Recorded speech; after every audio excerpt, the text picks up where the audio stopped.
We can to try to make this space welcoming and engaging for you to the best of our ability. I want to just introduce you and welcome you all to the space. Personally, I will say that I was very inspired and moved by the protests that happened in Cal Poly Humboldt in the spring. I was very much connected to the threads and the pain of the deaths in Gaza. And tonight's conversation is very much driven by a desire to continue honest, compassionate, and sincere dialogue and conversation.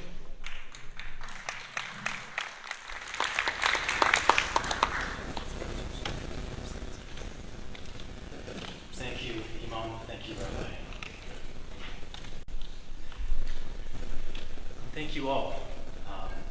I'm going to share my experience. I do speak on my own behalf.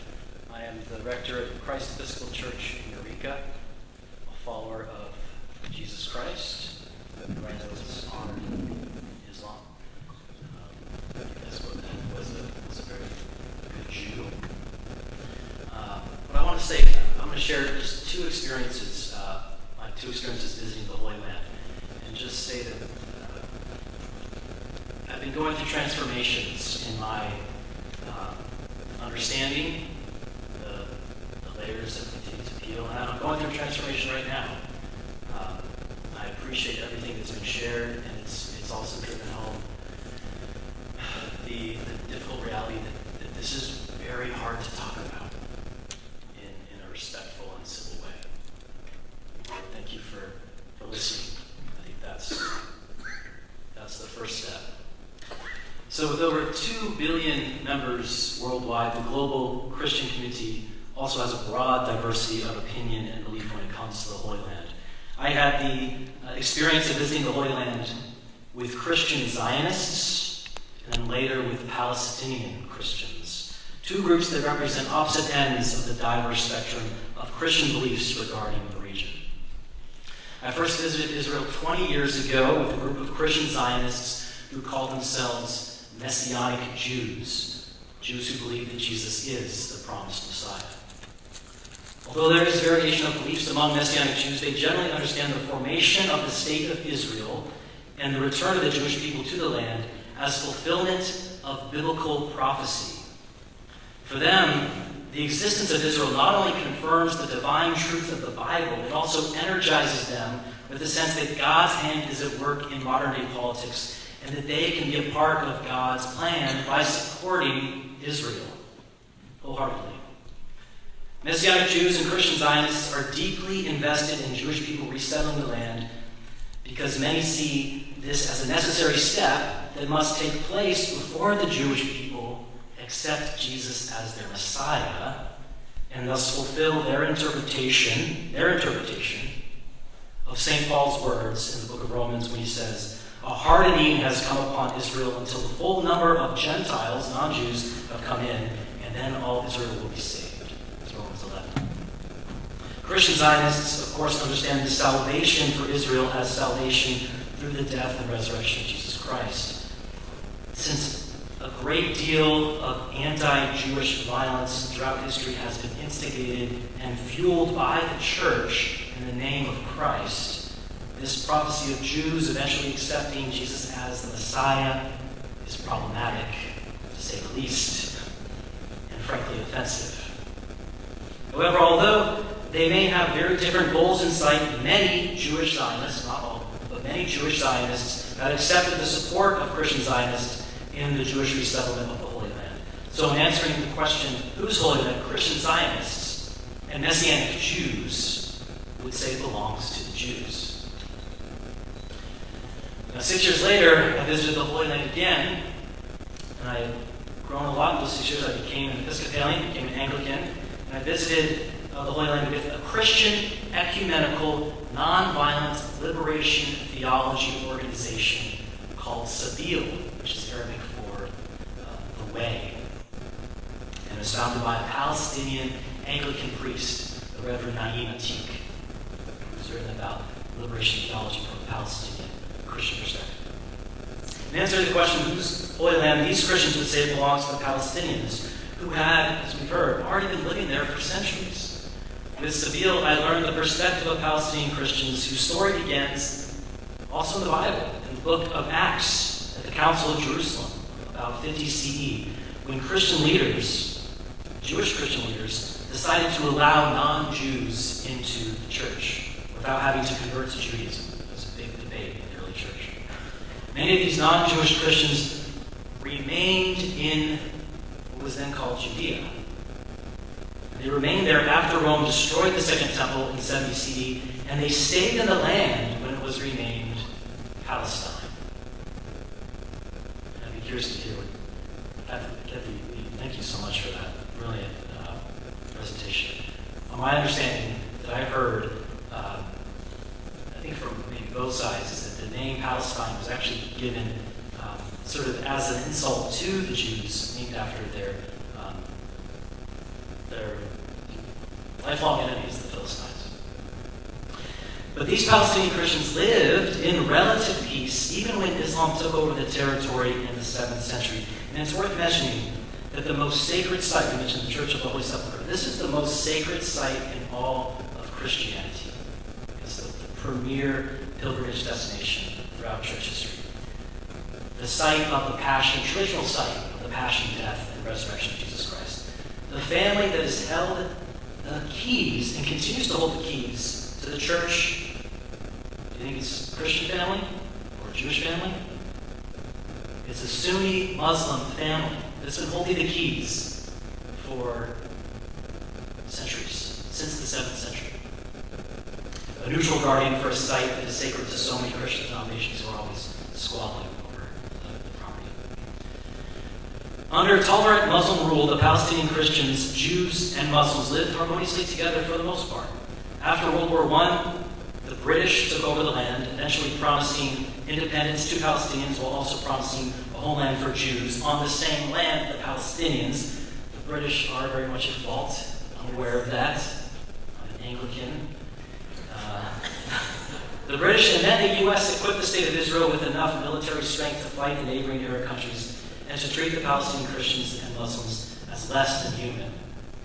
As more Jews moved in, many Palestinian homes were bulldozed and neighborhoods were destroyed. And after learning how to farm from the Palestinians, the Israelis seized the fertile plots of the land, leaving Palestinians with the barren territories. Many Palestinian territories now lack sufficient water supply, medical access, and other necessary resources for adequate living. From their perspective, Israel practices apartheid by constructing walls of separation in the name of security, hurting Palestinians through humiliating and dehumanizing checkpoints, and then branding them as terrorists whenever they attempt to stand up for their rights. And I visited a refugee camp, went to Hebron, where the Palestinians have to build basically a cage above them because the Israelis are throwing trash that would kill them. But if you look up, you just see a bunch of stones and bricks and trash. And this is in the city of the tomb of Abraham, Isaac, and Jacob. I might just imagine, what they're feeling in the midst of all this.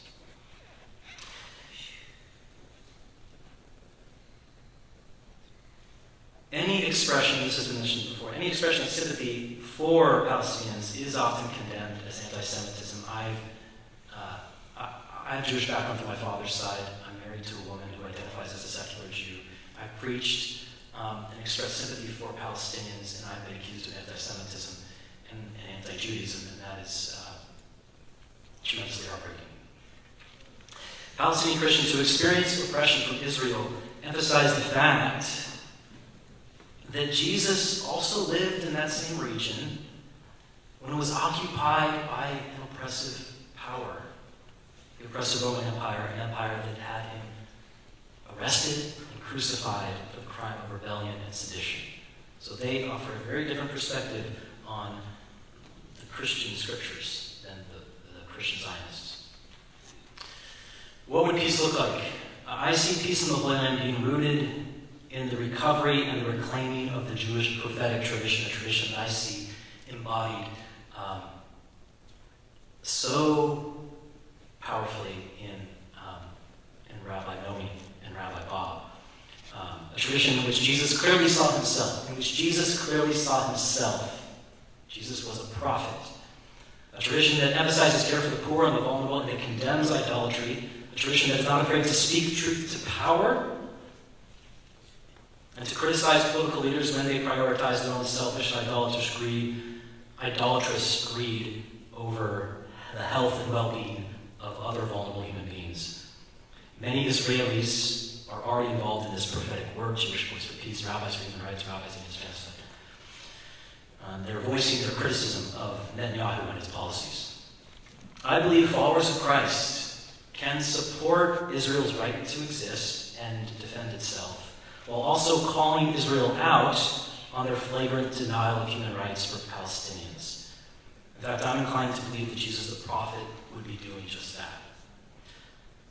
Just a couple more paragraphs. Authentic peace requires a willingness to listen to another's perspective. And again, I appreciate you listening. To tell the truth, to refrain from all forms of scapegoating and demonizing and dehumanizing. Whenever we do that, we're caught in what I understand as the Satan, which is the Hebrew, the accuser. You get caught up in this scapegoating force that is a powerful force and it's ultimately destructive. Refrain from that. To acknowledge the ways that we have failed to live up to our ideals of all Abrahamic faith traditions. Love thy neighbor as thyself. We failed to do that. For me as a Christian, this involves acknowledging and repenting of the horrific forms of Christian anti-Semitism and Islamophobia that have plagued and still plague the church. As an Anglican, this involves acknowledging the colonial history of the British Empire, which played a significant role in creating this modern Middle East conflict in the first place. As a U.S. citizen of European descent, this involves acknowledging and repenting of my nation's involvement in the removal and, yes, genocide of indigenous tribes on this land in the name of manifest destiny. It's important whenever anyone in the United States points their finger at Israel, we're always pointing three fingers back at ourselves. Anglican Archbishop Desmond Tutu, South Africa, said, "There can be no healing without truth." And another Episcopal bishop recently said, "You have to tell the whole story before you can write a new story." I don't know exactly what peace in the Middle East would look like, but I believe it must include. And that's what we're doing here. It must include the freedom and the safety to speak our truths and to tell the whole truth, even when it's very difficult. This has been difficult, and thank you.